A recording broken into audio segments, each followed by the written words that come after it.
and you guys can ask him as many questions as you want afterwards. Now, I'm not supposed to say this, but Mert works for Google Assistant. He's here unofficially, so don't tell anybody. And he also is the founder of BDOST, and together we're actually writing a book for Manning on chatbots. And more information on that will come out very soon. So, Mert? Thank you, Stefan. Super excited to be here. Today, I will share my mental model, like Stefan mentioned, not Google's mental model, with you guys to open up a discussion. Hopefully afterwards we can discuss like how you see things that I'm seeing it. I'm really curious because you guys are doing a lot of work. And on my spare time, after working at Google 8 amount of times, I work with Stefan, like you mentioned. I love chatbots industry, where it's going right now, and helping companies to build chatbots with Stefan. So with that, this is my agenda. I'm going to go over 3 waves of AI. That's also like not my framework. DARPA engineers, I kind of put that out there, I think late last year. But it really resonates with me, and then I will try to tie that to how, as chatbot developers, I think we create responses in the chatbot, and then finish with some Google advertisement. Even though I'm not officially here, I still want to advertise my company. So. Well, so 3 waves of AI. I will go through them one by one. But let me just tell you a little bit story. In 1997, and I'm also an engineer deep at heart, even though I'm a program manager now, I work with engineers and researchers. I moved into the pragmatic side of things, meaning make things happen. These researchers and engineers are super good at Google, and then I'm helping them. And in 1997, that was the first time I created my neural network to image detection for a gas bottling company, so that in the manufacturing line, if they make any mistakes in terms of bottling, they identify them and etc. So it didn't live up to the expectations at the time. But the same year was more important from an AI perspective, not because I created the first neural network that I did, but first time a world chess champion at the time, Garry Kasparov, lost to a computer. So there was a 6-game series. He won the first one.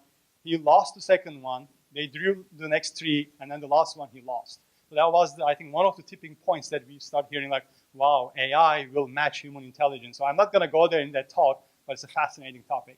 So that was 1997. Another interesting point there is in the second game, after the game, Kasparov was so frustrated, he kind of challenged the move, and then he said, hey, there is someone behind this computer. It's just human. It behaved like a human.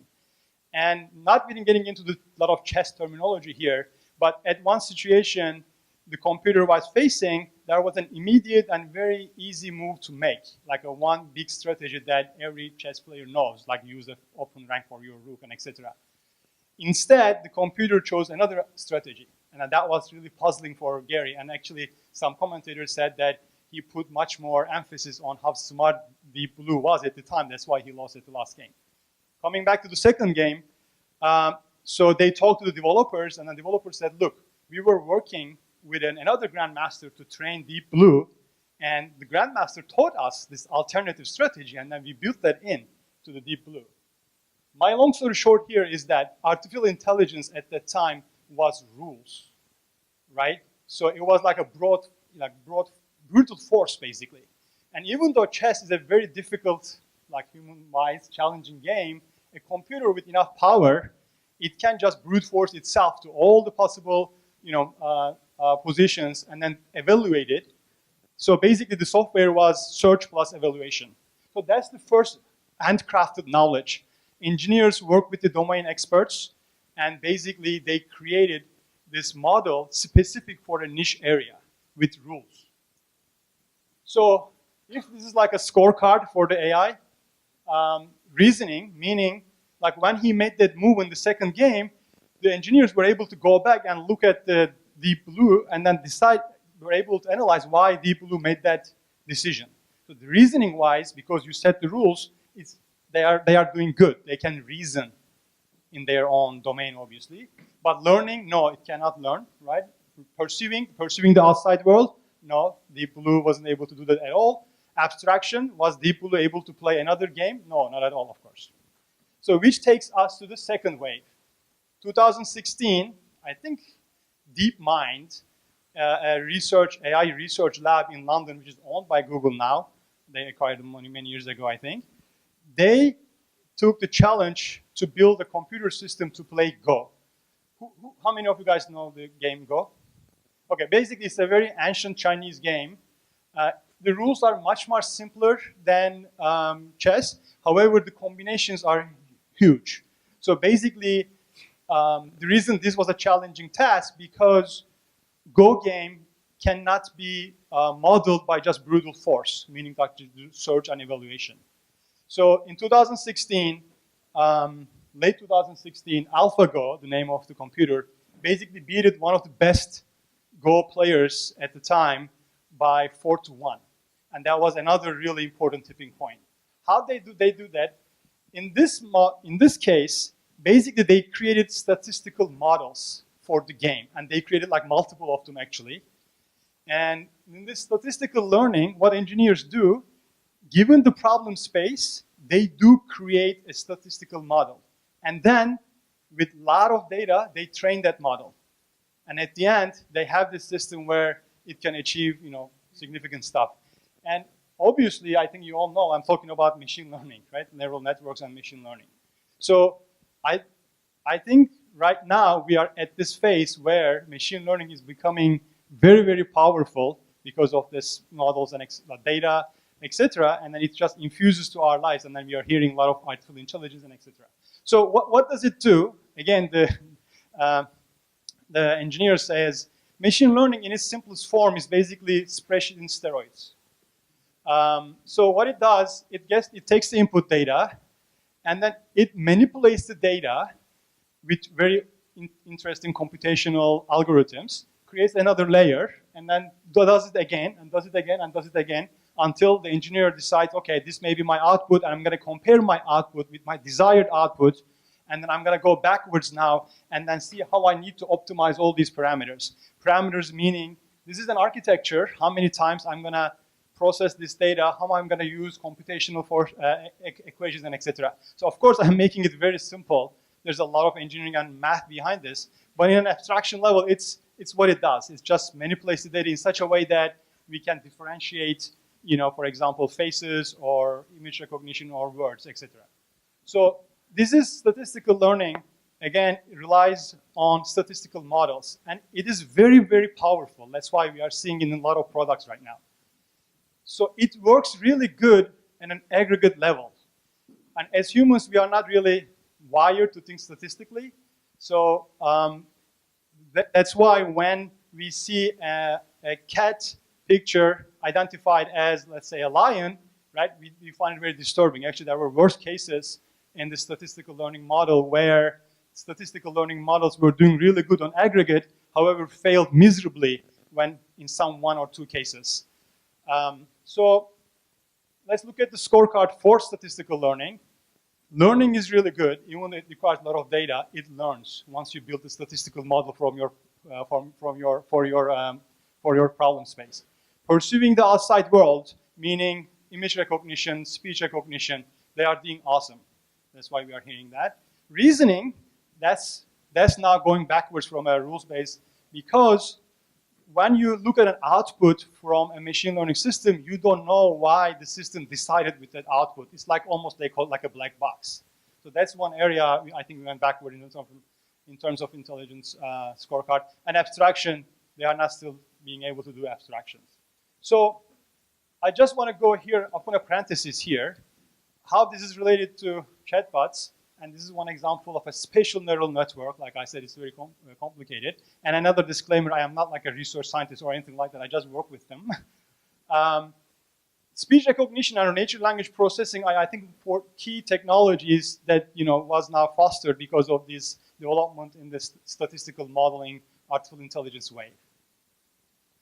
That takes me to the third potential wave, which is contextual adaptation.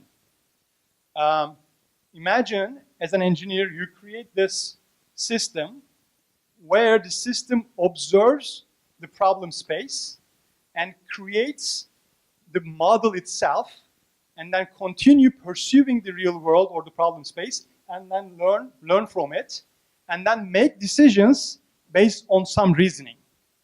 So definitely we are not there yet. I'm just talking about some futuristic model. But this is probably the third wave And there are already, of course, researchers are working on this part. What I'm seeing right now, at least visible to me, is like we are trying to use the statistical models, like generative models, to get into this space, but probably we will end up some different breakthroughs to be able to achieve this. So, let me go back. Okay, so can I go back? Let's see. Yeah, there you go. So these three were the AI waves that I think DARPA engineers are seeing, and I totally resonate with it. So let's talk about chatbot from natural language understanding and processing and generating a response perspective. And then there were a lot of, not a lot, but there are some references to the AI and not being at the preschool and etc. So I kind of agree with those because as humans we would like to be here, right? Our expectation is like this. So the chatbots understand everything and open questions, answer open questions, and etc. So okay, I learned my way now. All right. So when I look at the chatbot response generation models, I can also categorize them into three different categories. And the first one is being rule-based. And like needless to explain, there's a simple pattern matching, and then you have rules, and then you create your responses based on those rules. And then I just listed a couple scripting languages here that probably you may have your own code, or like when you build a chatbot just based on quick replies in Facebook, for example, what you are simply doing is just simply creating a rule-based generation for the responses. So this is okay, but of course it's very, very limited, right? It may frustrate the user. That's where a lot of design comes into play. You guys talked about a lot of design, personality, and etc. So you want to compensate that, which is totally makes sense. The second base, the second model is basically retrieval base. And obviously now we are getting into this neural network world, but let me explain the retrieval base. You have a predefined repository of responses, and then somehow you will decide which one to use. Coming back to the statistical model in a way, you may have a model where, hey, here's my message or context. You can include other inputs, and I will get into context a little bit. And then as an output, you expect maybe a probability score or something based on your model and then based on your predefined responses. So I will go in here. Oops. I will go in here one more point. In this model, I said neural networks and etc. But pragmatically, you can also divide this into multiple components within itself. For example, the with AI, Google Cloud Natural Language API, Louise AI, I think Watson too, supports this NLU, like they're commercially available. You can just go and use them, probably you did already or you tried them. But that takes care of only one part of the question, right? Natural language understanding, not like the processing and generating response. And then after that, you can either use another rule system probably, or maybe a neural network. The second approach can be just build your own neural network, like I mentioned, and to take care of the whole pipeline. So I do see both of them in the market that, both of them are like being used multiple times. The RNN here, I'm going to touch on a little bit, is a spatial neural network where it can handle the sequential data. Therefore, you can use that neural network especially for language understanding. So I'm going to open another parenthesis here about context and my point about Google advertisement. This is just last night. I just tried for my Google Assistant. I basically, in the surface, I basically said the same thing, tomorrow, and then I got totally two different responses. I'm sorry, I cut it off. But one of them is about the weather, one of them is about the flights. Why? Because obviously it's very easy for you to guys understand. Obviously because the previous message was totally different in different cases, and Google Assistant thinks it's smart enough to keep the context here. So it's a very simple example of a context, but it's a very important and very challenging task for us because we are not using the third response generation models that I'm going to talk about. We are using more neural networks, which are like basically statistically trying to understand the last response. So with the one potential solution to context is, I do also see in the market being used a lot, is basically using a state machine. It's a very fancy world. If you read about the math, it's like very complicated. But in itself, you can think of as a data structure where you keep for every single message. And then you can design that data structure in such a way that you keep the necessary information to create your next message. For example, in the previous example, basically Google Assistant kept my last message. Oh, this guy is talking about weather, or maybe it just kept the weather topic or something. I don't know, maybe dialogue topic or something, which is like a linguistic context. It probably did keep also the flight information that I attacked from Turkey to San Francisco, etc., etc. So that's kind of a linguistic context. But you can also include like physical context. For example, probably Google Assistant knows where you are. You say, hey, show me restaurants nearby. Of course, it's going to show different restaurants when I'm here versus if I am in Istanbul. So I think context is a very important topic. I hear a lot of questions about it.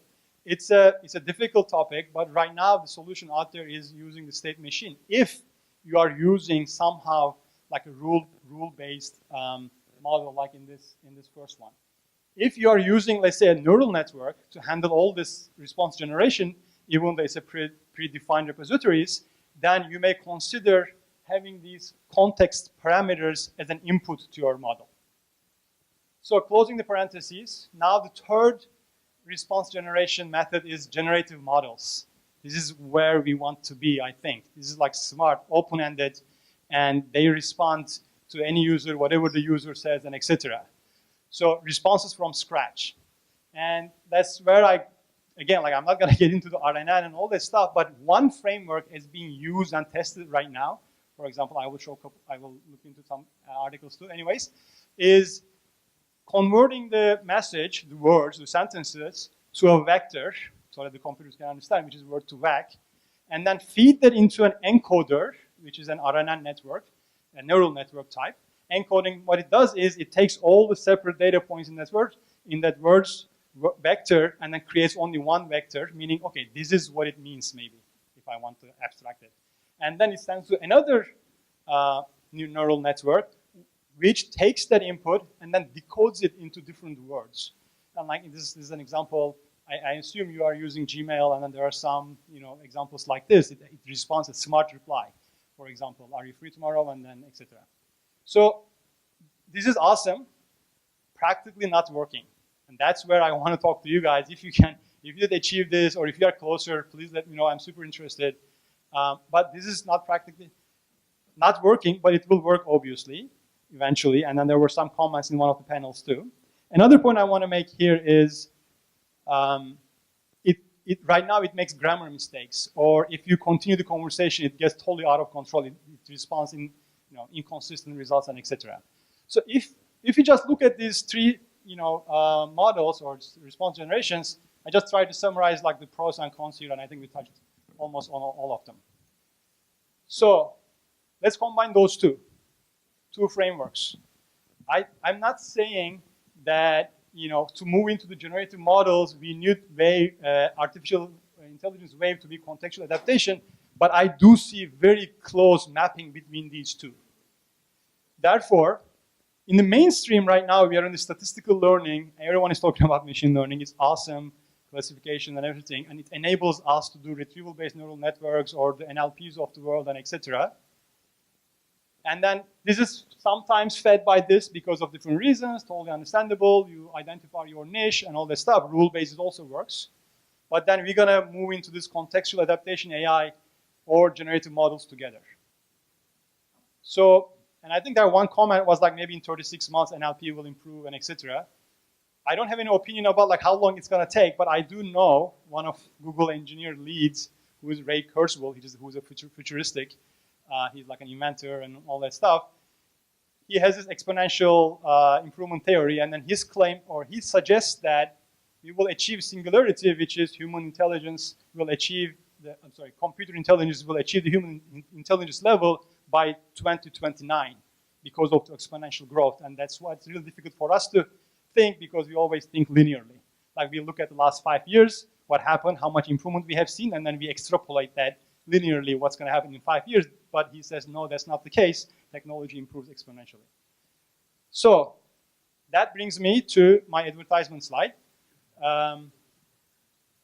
Joking aside, like I know probably you tried API-led AI. I'm just going to mention API-led AI because API-led AI combines that retrieval-based model with some context and some NLU in it. So I think that's why it's kind of powerful, and it was taking off within the world. When you want to create some dialogue, for example, within your chatbot.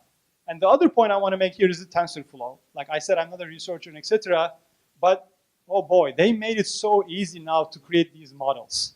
Because the trick is not about creating these models with 1,000 line of code, because you can do it with TensorFlow with 10.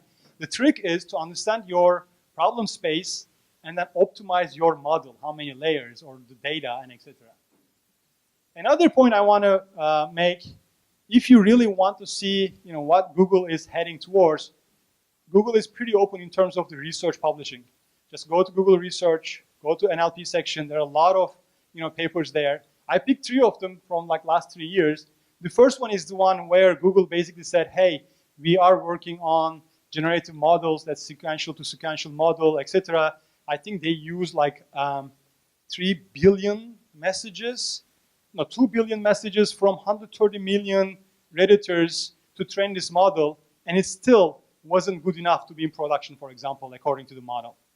And then you can see like what are the different aspects of this challenge, Google Natural Understanding Challenge or response generation Google is working on. Let's say context is coming up a lot, so because they are still trying to figure out the context model. And then this is another one, an interesting one.